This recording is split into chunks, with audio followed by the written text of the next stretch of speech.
네, 목요일이고요. 함정남 차장님과 함께 시장에 있어서 깊이 있는 이해도를 높여보는 시간입니다. IBK투자증권 분당 WM센터 함정남 차장 모시겠습니다. 차장님 안녕하세요. 안녕하세요. 네. 시장의 발목이 그간 두 가지였던 것 같거든요. 네. 하나는 AI 버블이라고 하는 거품론이고요. 또 하나는 금리가 어떻게 될까? 불투명성입니다.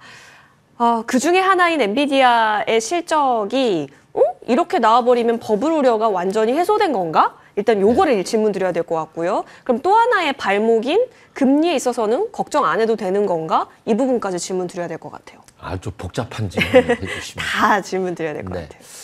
자, 일단은 버블론이 왜 자꾸 불거지는지에 대해서 좀 말씀을 드리면 제 답이 정답이 아님을, 저의 논리임을 먼저 전제로 제가 생각하는 바 정도임을, 왜냐면 앞으로 추가적으로 나올 변수들이 너무나 많기 때문에. 하지만 지금 왜 자꾸 AI 버블론이 자꾸 이야기가 나오느냐라는 관점을 살펴볼 때 기업들이 어마어마하게 투자를 하고 자기네들끼리 도는 돈 아니냐라는 것이지 않습니까? 그런데 우리가 전통적인 버블론과 지금의 차이를 좀 구분질 필요가 있을 것 같아요. 과거에는 어떻게 경제가, 증시가, 버블이 만들어졌었냐면 경기가 안 좋을 때 이 경기를 살리기 위해서 정부가 금리를 낮춥니다. 금리를 낮춰서 금리가 충분히 낮아지면, 뭐 미국 제로금리였지 않습니까?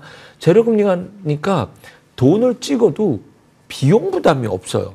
돈을 찍어낼 수 있게 돼요. 이것으로 정부가 경제를 살리기 위해서 대표적으로 했던 것이 인프라 투자죠. 인프라 투자를 할 때 그냥 인프라를 투자하는 것이 아니라 전력도 깔고 전선도 깔고 공장도 짓고 해서 기업들이 투자를 할 수 있게끔 마중물 플러스 알파 그 이상을 해주게 된단 말이에요. 그러면은 그것을 통해서 기업들이 투자를 하게 되고, 이것 때문에 금리는 싼 상태에서 기업들이 투자를 할 수 있고 수익들이 나고 기업의 투자가 늘어날 때 경기는 막 좋아서 사람들은 마취 효과가 나온단 말이에요. 경기 버블 터지고 났더니 거기가 버블이었던 거죠. 터지고 나서 아는 거죠. 그렇죠. 지금 일어나는 일이 지금은 정부 투자 사이클이 아니라 기업 투자 사이클이에요. 정부는 가만히 있어요. 지금 재정 부담이, 미국 경제가 재정이 너무 심하니까 이 재정을 만회하기 위해서 금리를 낮춰야 재정 부담이, 이자 부담이 줄어들 거잖아요. 그런데 이자는 천천히 낮춰도 될 것 같은데 이 재정 부담을 관세로 메꿔. 관세는 어쨌든 들어가는 부분에 대해서는 세금은 무조건 정부로 들어가게 되는 거니까 일부 만회를 내고 기업들이 투자하는 모습을 보니까 이거 버블일 때 나오는 현상인데? 라는 착시 효과를 만들어내게 되지 않나라는 생각이 듭니다. 그러면 이것이 버블이 터질 수 있는 근간 베이스는 결국은 금리일 텐데, 금리는 아직 경기가 너무 좋기 때문에 금리를 못 내리고 있지 않습니까?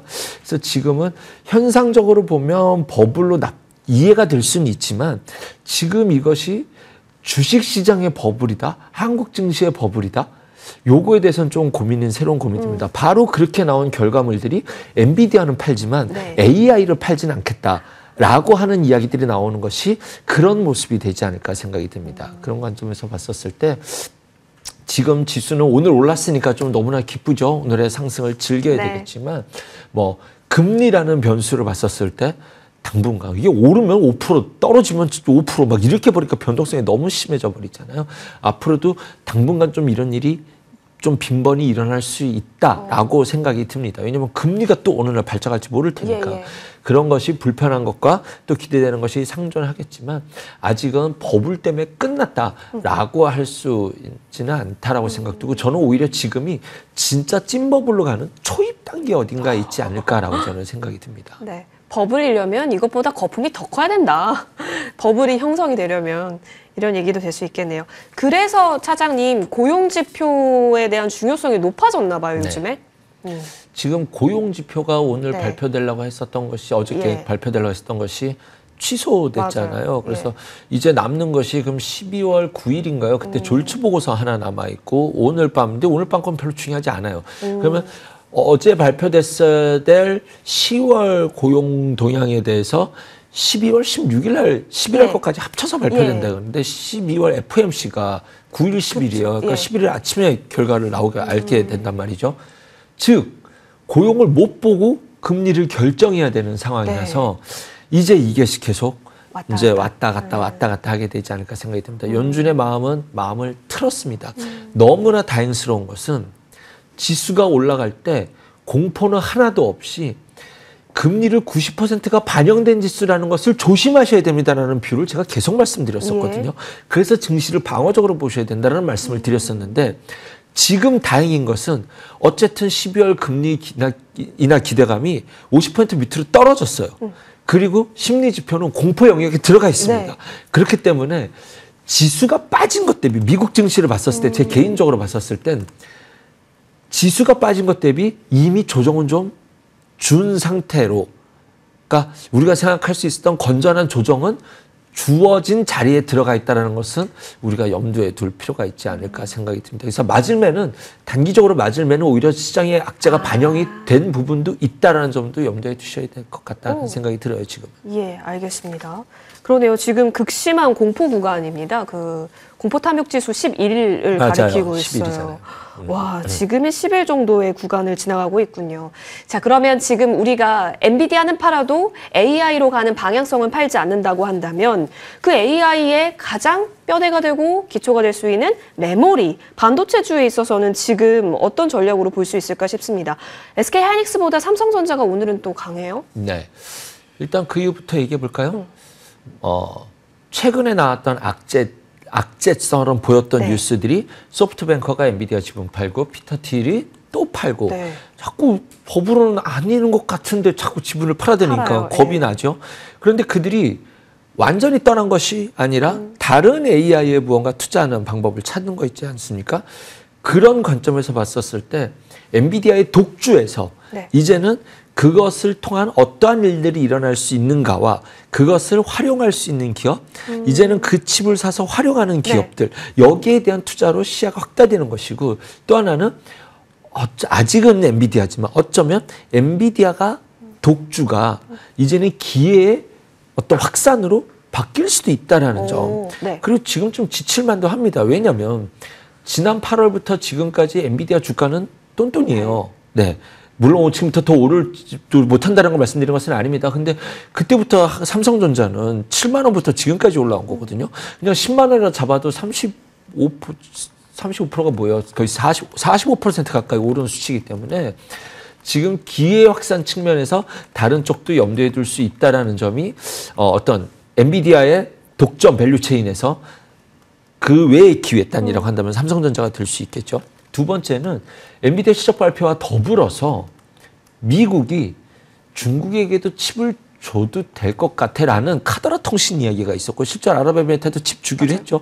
이러니 우리나라도 칩 받아도 되는 거 아니야? 뭐 우리도 받을 수 있는 거 아니야? 이런 기대감도 있습니다. 그래서 저는 오늘 뭐 중간에 잡설이지만 네이버라든가 현대오토에버 로봇주들 이런 것들 좀 뭐 레인보우 로보틱스 관심을 갖고 봐야 된다라고 생각이 듭니다. 긍정적으로 보고 있는 섹터고요. 근데 어쨌든 중국에다 기회를 준다라고 한다면 또 하나의 어떤 시장에서의 강점을 갖고 있는 것이 그런 논리, 중국 시장이 개방된다라는 관점에서 봤을 때 삼성전자가 유리할 수 있는 측면이 있거든요. 또한 AMD 칩과 관련됐었을 때 기대감도까지 확산시켜 본다라고 한다면 하이닉스 이제 삼성전자가 조금 더 기회가 더 많아지는 거 아니야? 이러한 시나리오가 가능하기 때문에 지금까지 나왔던 뉴스들이 그동안은 증시가 악재였고 지수가 빠졌기 때문에 좀 잘 반영이 안 되다가 장이 반등을 주는 타이밍에 삼성전자에게 확실히 수급이 나타나게 되는 그 뉴스가 한꺼번에 오늘 호재로 반영이 된 상황이지 않나라는 생각이 듭니다. 그러면 이렇게 질문 드려보고 싶네요.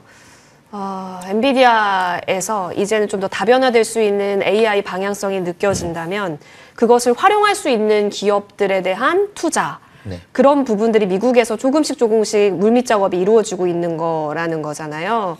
아쉽게 그 지분을 판 그 손정일 회장님 엔비디아 실적 못 보고 파셨는데 오픈 AI 투자하신다고 하셨던 거잖아요. 그런 것들 보면은 진짜 우리도 이제는 소프트웨어 단에 대한 기회 아니면 이제는 그 메모리 하드웨어 단이 아니라 활용 단계로 볼 수 있는 로봇 이런 쪽이 더 스토리, 내러티브가 강화되는 그 전환점일까요?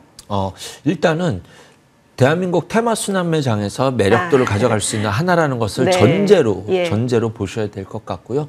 그 안에서 저는 오늘 조금 의아했던 게 오늘은 반도체 소부장이 치고 달렸어야 되는 날인데 쉬워요. 오늘 솔직히 말씀드리면 바이오가 더 셌습니다. 네. 바이오가 더 강했습니다. 아, 이게 수급 논리를 꺾어내지를 못하는구나라는 걸 다시 한번 느낄 수 있었어요. 그런 시나리오에서 그럼 반도체 소부장은 어떻게 될 것이냐. 일단 이쪽에 대해서는 지금은 반도체 메모리 3사가 AI랑 자꾸 반도체 삼성전자를 같이 보시는데 다른 이야기라고 저는 봐요. 엔비디아가 못 갈 때 삼성전자가 하이닉스가 올라왔던 이유는 전통 메모리가 쇼티지 나서 올라왔기 때문이거든요. 네. D램이랑 낸드 가격이 올라왔기 예. 때문에 이게 지금 말도 안 되게 올라왔잖아요.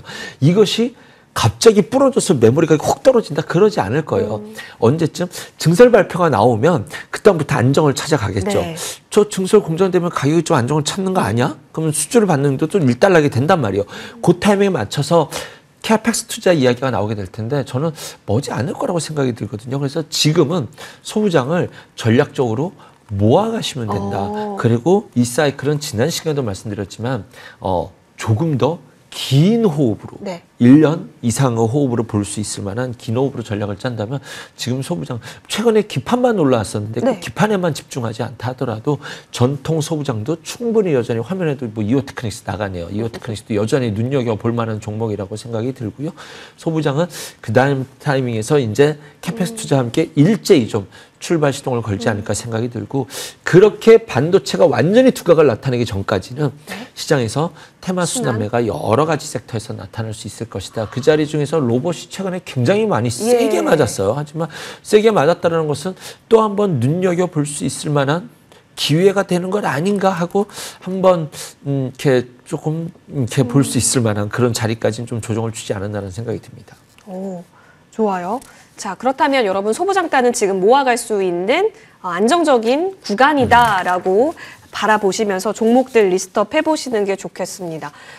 네. 차장님, 네. 바이오도 그러면 순환의 하나인 거예요? 아니면 이쪽도 좀 긴 시각을 갖고 수급의 탄력도를 기대하며 학회 모멘텀 즐겨가고 기술 수출 모멘텀 있는 쪽에 영업이익률을 보면서 함께 박수칠 수 있는 곳이에요? 그런 거 아니에요. 그런 거 바이오는 그런 거 보는 게 아닙니다. 시장의 흐름을 봐야 되는데 네. 지금까지는 플랫폼 바이오에 네. 집중되어 있었죠. 그 플랫폼 바이오에서 ABL이 큰 일을 해냈습니다. 큰일 했죠. 그리고 이들이 갖고 있는 수출 잔고 자체도 만만치 않아요. 그렇기 때문에 지금 우리가 전통 바이오를 생각하면은 이게 말이 되나 하는데 지금 우리의 바이오 기업들의 위치와 위상이 바뀌었다라는 네. 점. 그 다음에 미국의 헬스케어는 이제 돌파해서 올라가고 있는 점에서 우리나라도 바이오 시장에 종목 트레이딩이 어려워서 ETF로 들어올 때 ETF가 아직도 바이오를 담아볼 수 있을 만한 기업들이 충분히 있다라고 생각이 듭니다. 그런 관점에서 코스피 바이오를 보시라는 이야기를 계속 말씀드렸는데 이제 지금 플랫폼 바이오도 여기가 끝이 아니에요. 지금 이렇게 끝나려고 하지 않습니다. 그러면 플랫폼 바이오는 뭘 봐야 돼? 그냥 자신 없으면 코스닥 시총상위부터 보시면 됩니다. 예. 한 가지 조심해야 될 것은 뭐냐면 바이오는 뭐 하나 터지면 사람들이 센티가 다 그래요. 아이고 겉봐 너 바이오 그럴 줄 알았어 그러려고 하는데 왜 그런 바이오만 보시는지 모르겠어요. 그렇기 때문에 그런 리스크를 회피하고자 네. 하신다면 바이오는 종목을 스펙트럼을 좀 넓혀두실 필요가 있습니다. 그래서 굳이 한두 종목이 아니라 좀 대여섯 종목 좀 충분히 넓혀두실 필요가 있다고 생각이 들고 지금 이제 그런 관점에서 본다면 셀트리온도 네. 지금 그 플랫폼 바이오는 차트들이 다 비슷해요. 위에서 다음 맞아요. 랠리 막 드릉드릉 준비하고 있거든요. 셀트리온도 좀 눈여겨볼 만한 자리라고 생각이 드는데 삼성 바이오로직스가 이제 로직스랑 에피스홀딩스랑 분할 상장한 이후에 또 한 번에 이제 조금 이제 이쪽에 좀 네. 바람이 한번 불지는 않을까. 그 이후에는 어떻게 주가가 움직일지 좀 지켜봐야겠지만 저는 조금 나름 가장 무서운 것은 걔네가 수급을 빨아 먹어가면 이제 좀 문제인 거고. 예. 그냥 에피스만 잘 가면서 시장의 전반적인 온기가 이렇게 된다라고 한다면 여전히 바이오 섹터는 이제 ETF가 들어오는 시작점이지 않을까 생각이 듭니다. 시작점이라고 하는 건 죄송합니다. 여전히 갈 길이 있어 보인다라고 하는 네. 말이 좀 맞겠네요. 네. 네, 좋습니다. 코스피 바이오 종목단에 있어서 앞으로의 시장 영향력 기대를 해보고요. 저희 간단하게 화장품도 오늘 좀 수급이 잡혀서요. 이걸 단순히 중국 규제로 살아난다, 그렇게 봐야 하는 건지. 그러면 중국 친화 화장품이 더 강해야 되는 거 아닌가? 오히려 북미 쪽에서 더 매출 잘 내고 있는 화장품이 강해요. 네. 그냥 그 테마에 묶인 하나의 섹터라고 봐야 되지 화장품만의 특별한 영업이익률과 이런 걸로 계산하지 않았으면 좋겠습니다. 테마는 테마로 보셔야 되는데 이 테마가 너무 깔끔한 테마예요. 깔끔해요. 지금 중국이 미국과 감정 싸움을 하지 않았습니까? 그런데 지금 관세 협상에서 반도체도 주고 히터를도 줘야 되는 상황에서 미국과 감정 싸움을 할 수가 없어요. 반미 감정을 일으킬 수 없다니까요. 네. 지금 중국이. 그럴 때 딱 타이밍이 맞은 게 등장했어요. 일본이에요. 안 예. 그래도 울고 싶으래 뺨을 일본이 딱 때려줬어요. 시진핑이 자기 어떤 이런 정치적 입지를 굳혀나가는 것이 이런 것들이 굉장히 중요하거든요. 타국과 반감정을 사용하면서 만들어서 중요한데 일본이 정확한 타이밍에 해줬죠. 일본도 지금 필요한 타이밍이에요.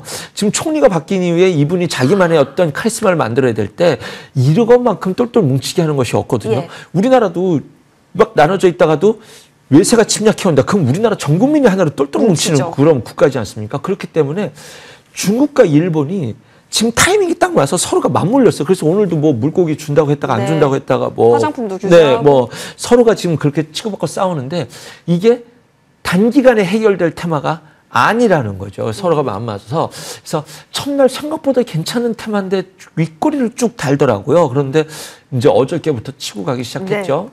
그런 관점에서 볼 때 화장품도 그것과 관련된 테마 중에 하나다. 그러면은 일단 이것의 수혜를 볼 수 있는 것은 일본으로 여행 가려고 했었던 국민들이 한국으로 여행을 온다라는 논리 속에서 여행주, 그다음에 여행 오면 뭐 사갈 거 아니야. 그러면은 화장품도 사갈 거고 면세점도 들릴 거고 이런 시나리오가 생각보다는 네. 조금 이어질 수 있는 테마다.